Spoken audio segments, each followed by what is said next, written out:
Good morning everyone. आज हम इस वीडियो में डिस्कशन करने वाले हैं 1 मार्च के करंट अफेयर्स के मोस्ट इम्पॉर्टेंट क्वेश्चंस का।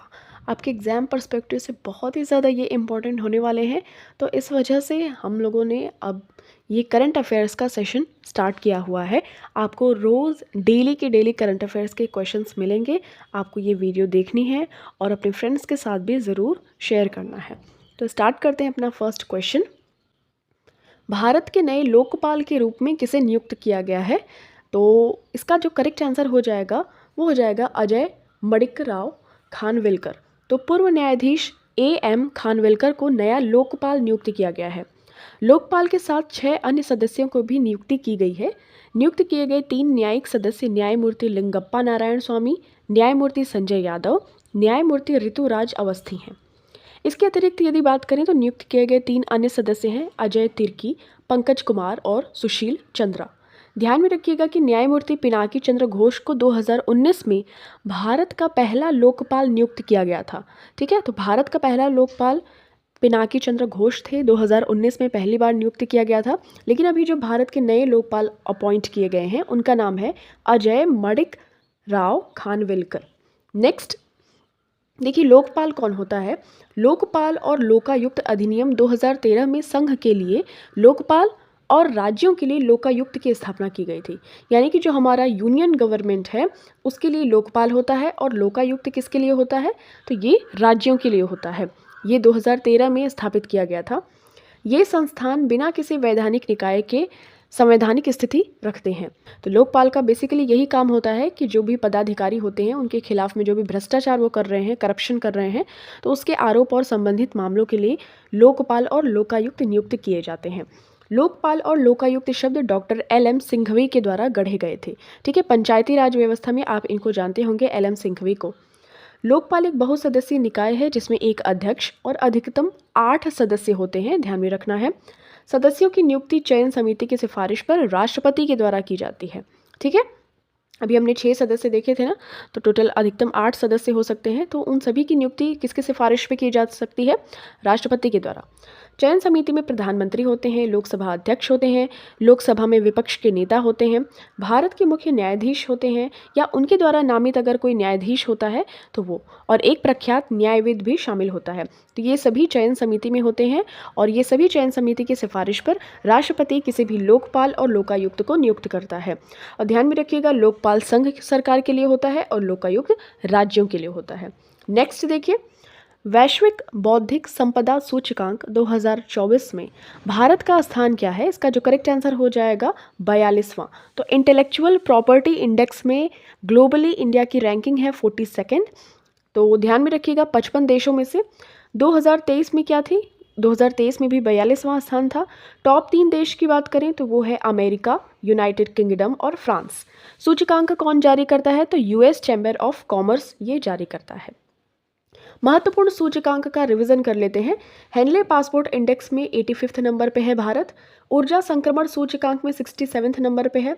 भ्रष्टाचार धारणा सूचकांक में 93 नंबर पे है। वैश्विक प्रतिस्पर्धात्मकता सूचकांक में 40वां स्थान है भारत का और शीर्ष पर डेनमार्क देश है। लॉजिस्टिक्स प्रदर्शन सूचकांक में 38वां स्थान है भारत का। विश्व खुशहाली रिपोर्ट 2023 में 126वां स्थान है भारत का। विश्व प्रेस स्वतंत्रता सूचकांक में भारत 161वें स्थान पे है और नॉर्वे जो कंट्री है वो शीर्ष पर है, यानी कि टॉप पर है। लॉजिस्टिक्स प्रदर्शन सूचकांक में भारत 38वें स्थान पे है। तो ये 2023 का डेटा है, बट आपको ये वाला ध्यान में रखना है, 38वां स्थान, ये दोनों ही सेम है। दुनिया के सबसे अमीर शहर 2023 की सूची में न्यूयॉर्क रैंक 1 पे है, फिर मुंबई को 21वां स्थान मिला है, दिल्ली को 36वां स्थान मिला है, कोलकाता 63, हैदराबाद 65 और विश्व के सर्वाधिक आपराधिक देशों की रैंकिंग में भारत 77वें स्थान पे है और वेनेजुएला जो कंट्री है वो बिल्कुल टॉप पे है। ये सभी चीज़ें आपको ध्यान में रखनी है। भारत किस वर्ष तक अपना अंतरिक्ष स्टेशन तैयार करेगा? By which year will India prepare it's space station? इसका सही आंसर हो जाएगा 2035। ओके, तो 2035 तक भारत ने ये डिसाइड किया है कि हम एक अंतरिक्ष स्टेशन बनाने की एक योजना करते हैं और प्रधानमंत्री मोदी जी ने तिरुवनंतपुरम के विक्रम साराभाई अंतरिक्ष केंद्र में यह घोषणा की है। स्टेशन वैज्ञानिक प्रयोगों और अंतर्राष्ट्रीय सहयोग की सुविधा को प्रदान करेगा। ठीक है, तो स्पेस स्टेशन बन जाएगा। तो ध्यान में रखिएगा, ये सभी चीज़ें। अंतरिक्ष में अस्थायी संरचना होती है जिसे अंतरिक्ष स्टेशन कहा जाता है। अंतरिक्ष स्टेशन में जीने की सुविधा होती है जिसमें अंतरिक्ष यात्री रहते हैं। इस तरीके से आप देख सकते हैं। सोवियत रूस ने 1971 में पहला अंतरिक्ष स्टेशन स्थापित किया था। अब तक कुल 11 अंतरिक्ष स्टेशन स्थापित कर दिए गए हैं। शून्य भेदभाव दिवस कब मनाया जाता है? Zero discrimination day celebrated. तो ये इसको 1 मार्च को ही मनाया जाता है, यानी कि आज। और शून्य भेदभाव दिवस संयुक्त राष्ट्र और अन्य अंतर्राष्ट्रीय संगठनों के द्वारा मनाया जाने वाला एक वार्षिक दिवस है। थीम 2024 की बात करें तो to protect everyone's health, protect everyone's right. ठीक है, तो शून्य जो भेदभाव होता है, ये आपको इमेज में एक बटरफ्लाई यानी कि तितली दिख रही होगी, तो ये इसका एक सिंबल होता है, यानी कि प्रतीक होता है। शून्य भेदभाव दिवस का प्रतीक एक तितली होती है। ठीक है, और ये थीम आपको ध्यान में रखनी है। अब यहाँ पे फरवरी 2024 में दिवस और विषय वस्तु यानी कि उनकी थीम की बात कर लेते हैं। 1 फरवरी को भारतीय लागत कार्ड दिवस मनाया जाता है। 2 फरवरी को विश्व आर्द्र भूमि दिवस यानी कि वेटलैंड डे मनाया जाता है। 4 फरवरी को वर्ल्ड कैंसर डे मनाया जाता है और इसकी जो थीम थी, हम सत्ता में उन लोगों को चुनौती देते हैं। 10 फरवरी को विश्व दलहन यानी कि वर्ल्ड पल्स डे सेलिब्रेट करते हैं। दालें, पौष्टिक मिट्टी और लोग। 11 फरवरी को विश्व यूनानी दिवस। 11 फरवरी को विज्ञान में महिलाओं और लड़कियों का अंतर्राष्ट्रीय दिवस। 12 फरवरी को राष्ट्रीय उत्पादकता दिवस। 13 फरवरी को राष्ट्रीय महिला दिवस। 13 फरवरी को ही हम विश्व रेडियो दिवस के रूप में मनाते हैं और इस बार की थीम थी रेडियो एक सदी जानकारीपूर्ण, मनोरंजक और शिक्षित। 13 फरवरी को हमने ये देख लिया। 15 फरवरी को इंटर बचपन का कैंसर दिवस मनाते हैं और 15 फरवरी को हम विश्व नृविज्ञान यानी कि मानव विज्ञान जो होता है उसके दिवस के रूप में सेलिब्रेट करते हैं। 17 फरवरी को विश्व पर्यटन लचीलापन दिवस सेलिब्रेट करते हैं। 20 फरवरी को विश्व सामाजिक न्याय दिवस, ये इसका थीम था अंतराल को पाटना, गठबंधन बनाना। 21 फरवरी को हम अंतर्राष्ट्रीय मातृभाषा दिवस मनाते हैं, मोस्ट इंपॉर्टेंट है ये। ठीक है, बहुभाषी शिक्षा अंतर जनपदीय शिक्षा का एक स्तंभ है, ये इस बार की थीम थी। 23 फरवरी को हम विश्व शांति और समझ दिवस मनाते हैं। 24 फरवरी को हम केंद्रीय उत्पाद शुल्क दिवस मनाते हैं, मोस्ट इंपॉर्टेंट। 27 फरवरी को विश्व एनजीओ दिवस मनाते हैं और 28 फरवरी को मोस्ट इंपॉर्टेंट राष्ट्रीय विज्ञान दिवस मनाते हैं। और सर सीवी रमन जी को फिजिक्स में नोबेल प्राइज़ मिला था, तो ये चीज़ आपको ध्यान में रखना है विज्ञान दिवस के पर्सपेक्टिव से। और इस बार की इसकी थीम थी विकासशील भारत के लिए स्वदेशी तकनीक। नेक्स्ट, बायो एशिया का 21वां संस्करण कहाँ शुरू हुआ है? इसका जो करेक्ट आंसर हो जाएगा वो हो जाएगा हैदराबाद में। बायो एशिया 2024 एशिया का प्रमुख जैव प्रौद्योगिकी और जीवन विज्ञान सम्मेलन है जो कि हैदराबाद में हो रहा है। ठीक है, इसका विषय है डेटा और एआई संभावनाओं को फिर से परिभाषित करना। इस कॉन्क्लेव का उद्घाटन मुख्यमंत्री रेवंत रेड्डी ने किया है। कहाँ पे? हैदराबाद।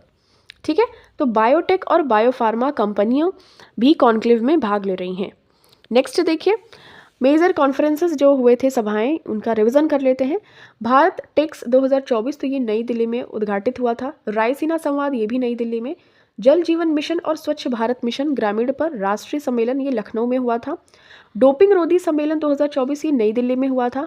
आतंकवाद का मुकाबला 2024 पर पहली बार यूरोपीय संघ, तो ये भारत गोलमेज सम्मेलन हुआ था नई दिल्ली में। 7वां हिंद महासागर सम्मेलन, ये पर्थ में हुआ था ऑस्ट्रेलिया के। स्टॉप टीवी पार्टनरशिप मीटिंग, तो ये ब्राज़ील में हुआ था। नेक्स्ट देखिए, प्रधानमंत्री मोदी ने किस राज्य में देश की पहली हाइड्रोजन ईंधन फेरी शुरू की है? ये मोस्ट इंपॉर्टेंट क्वेश्चन है, ध्यान में रखना है आपको। ओके, तो ये की है तमिलनाडु में। प्रधानमंत्री मोदी जी ने तमिलनाडु के थुथुकुडी में 17,000 करोड़ रुपए से अधिक की परियोजनाओं की आधारशिला रखी है। तो तमिलनाडु का जो थुथुकुडी है उसमें देश की पहली हाइड्रोजन ईंधन से चलने वाली फेरी यानी कि नाव टाइप में ऐसे इस तरीके से शुरू की है। ये फेरी काशी की गंगा नदी में भी चलेगी, ध्यान में रखना है, तमिलनाडु टू काशी। अब तमिलनाडु के बारे में कुछ इंपॉर्टेंट इन्फॉर्मेशन, ये तमिलनाडु का मैप है।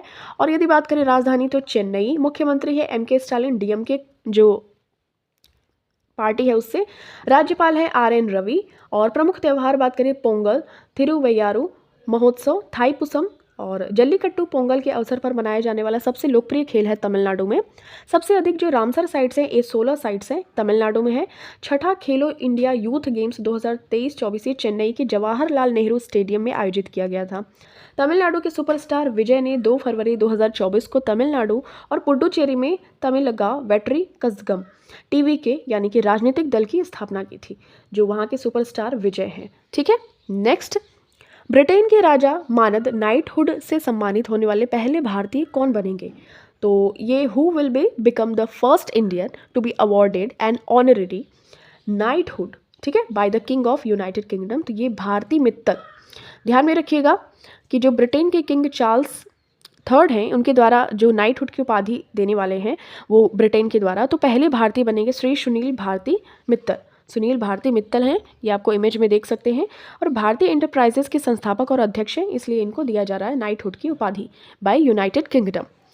विश्व की पहली वैदिक घड़ी का उद्घाटन कहाँ होगा? तो फर्स्ट वैदिक क्लॉक विल बी इनॉग्रेटेड, तो ये उज्जैन में होगा, ध्यान में रखना है। प्रधानमंत्री मोदी जी ने 1 मार्च को उज्जैन के जंतर मंतर पर वैदिक घड़ी का उद्घाटन ऐसे करेंगे आज ही। ये जो घड़ी है वैदिक हिंदू पंचांग, ग्रहों की स्थिति और भारतीय मानक समय यानी कि IST और ग्रीनविच मीन टाइम GMT ये सभी को प्रदर्शित करेगी। इसका उद्देश्य पारंपरिक भारतीय ज्ञान को बढ़ावा देना है। 2024 में पहली बार जो भी चीज़ें आयोजित की गई हैं उनका हम डिस्कशन कर लेते हैं एक रिवीजन के पॉइंट ऑफ व्यू से। तो चंद्रमा के दक्षिणी ध्रुव पर पहुंचने वाला प्रथम देश हमारा देश, प्यारा देश भारत बना है। जाति जनगणना शुरू करने वाला पहला राज्य बिहार है। देश का पहला डिजिटल राष्ट्रीय संग्रहालय ये हैदराबाद में बनाया गया है। जाति जनगणना शुरू करने वाला जो दूसरा राज्य बना है वो है आंध्र प्रदेश। भारत की पहली 100% इलेक्ट्रिक बाइक टैक्सी कहाँ शुरू की गई है? तो असम में। दुनिया का पहला पोर्टेबल अस्पताल, उसका नाम है आरोग्य मैत्री क्यूब। रेलवे बोर्ड की प्रथम महिला अध्यक्ष जया वर्मा सिन्हा बनी है। Most important question. भारत का पहला सौर मिशन आदित्य L1 है। CISF की प्रथम महिला महानिदेशक की नीना सिंह बनी है। दुनिया का पहला मिथेन ईंधन रॉकेट लॉन्च किया गया है, चीन में लॉन्च किया गया है, ध्यान में रखिएगा। हाल ही में समाचारों में देखा गया मिशन उत्कर्ष निम्नलिखित में से किस बीमारी से जुड़ा हुआ है? इसका जो करेक्ट आंसर हो जाएगा एनीमिया, ठीक है, खून की कमी। तो एनीमिया ये मिशन उत्कर्ष से जुड़ा हुआ है। आयुष मंत्रालय और महिला एवं बाल विकास मंत्रालय ने मिशन उत्कर्ष के लिए एक समझौता पर हस्ताक्षर किया है। मिशन उत्कर्ष महिला एवं बाल विकास मंत्रालय के द्वारा शुरू किया गया है। मोस्ट इंपॉर्टेंट, ध्यान में रखना है ये मिनिस्ट्री। इसका उद्देश्य 14 से 18 वर्ष की आयु की किशोर लड़कियां जो होती हैं उनके में जो खून की कमी या एनीमिया हो जाती है उसको कम करना है। आयुष मंत्री कौन है अभी? सर्बानंद सोनोवाल। और महिला और बाल विकास मंत्री हैं स्मृति ईरानी। ध्यान में रखिएगा। किस देश ने तंबाकू की बिक्री पर प्रतिबंध लगाने वाले दुनिया के पहले कानून को निरस्त कर दिया है? Which country has repealed the world's first law banning the sale of tobacco? इसका जो करेक्ट आंसर हो जाएगा न्यूजीलैंड। ध्यान में रखिएगा, न्यूजीलैंड तंबाकू की बिक्री पर प्रतिबंध लगाने वाले अपने विश्व में प्रथम जो कानून है इस तरीके से उसको निरस्त कर रहा है। कानून 1 जनवरी 2009 के बाद पैदा हुए लोगों को तंबाकू की बिक्री पर प्रतिबंध लगाता है। नियमों का उद्देश्य स्मोक्ड तंबाकू उत्पादों में निकोटीन जो होता है तंबाकू में उस सामग्री को कम करना है और तंबाकू खुदरा विक्रेताओं की संख्या को 90% से अधिक कम करना है। न्यूजीलैंड बेसिकली आपको ध्यान में रखना है। अब यहाँ पे हम न्यूजीलैंड के बारे में कुछ और इम्पॉर्टेंट इन्फॉर्मेशन देखते हैं। देखिए, जो राजधानी है न्यूजीलैंड की ये वेलिंगटन। सम्राट है यहाँ के चार्ल्स सेकंड। प्रधानमंत्री हैं क्रिस्टोफर लक्सन। फीफा महिला विश्व कप 2023 का आयोजन ऑस्ट्रेलिया और न्यूजीलैंड के द्वारा किया गया था और इसके जो विजेता बने थे वो थे स्पेन। स्पेन की जो राजधानी वो है मैड्रिड। ध्यान में रखना है आपको, यहाँ पे तस्मान सी है और इसके पास में पैसिफिक ओशन, ये इस तरीके से ऐसे न्यूजीलैंड है, ध्यान में रखिएगा। नेक्स्ट देखिए, विश्व स्वर्ण परिषद द्वारा भारत के लिए नया CEO के रूप में किसे नामित किया गया है? Who has been named the new CEO for India by the World Gold Council? ध्यान में रखिएगा, सचिन जैन। विश्व स्वर्ण परिषद के द्वारा भारत ने डी बियर्स के सचिन जैन को मुख्य कार्यकारी अधिकारी नियुक्त किया है, ठीक है। जैन अगले महीने नई भूमिका यहाँ पे निभाएंगे। कुछ हालिया नियुक्तियां देख लेते हैं। मोस्ट इंपॉर्टेंट 16वें वित्त आयोग के अध्यक्ष अरविंद पनघड़िया बने हैं। नौसेना स्टाफ के उप प्रमुख तो वाइस एडमिरल दिनेश कुमार त्रिपाठी। भारतीय सेना की पहली महिला सूबेदार ये प्रीति रजक बनी है। अदानी पोर्ट्स के CEO अश्विनी गुप्ता बने हैं। सशस्त्र सीमा बल यानी कि SSB के महानिदेशक दलजीत सिंह चौधरी बने हैं। महाराष्ट्र की पहली महिला DGP रश्मि शुक्ला। रेलवे बोर्ड की सचिव अरुणा नायर। भारतीय ओलंपिक संघ के CEO Raghuram Iyer. Question of the day यानी कि इस क्वेश्चन का आंसर आपको कमेंट सेक्शन में देना है। प्रतिवर्ष राष्ट्रीय विज्ञान दिवस के रूप में मनाया जाता है, तो वो कौन सी तिथि या कौन सा डेट है? आपके ऑप्शंस हैं 27 फरवरी, 28 फरवरी, 29 फरवरी, 30 फरवरी। तो आपको कमेंट सेक्शन में इसका आंसर देना है। When is national science day celebrated every year? Thank you so much for watching this. मिलते हैं आपसे नेक्स्ट वीडियो में। टिल देन टेक केयर, अपना खूब सारा ख्याल रखिए। इस वीडियो को ज़रूर बार बार रिवाइज कीजिए, अपने दोस्तों के साथ जरूर शेयर कीजिए। अपना ख्याल रखिए।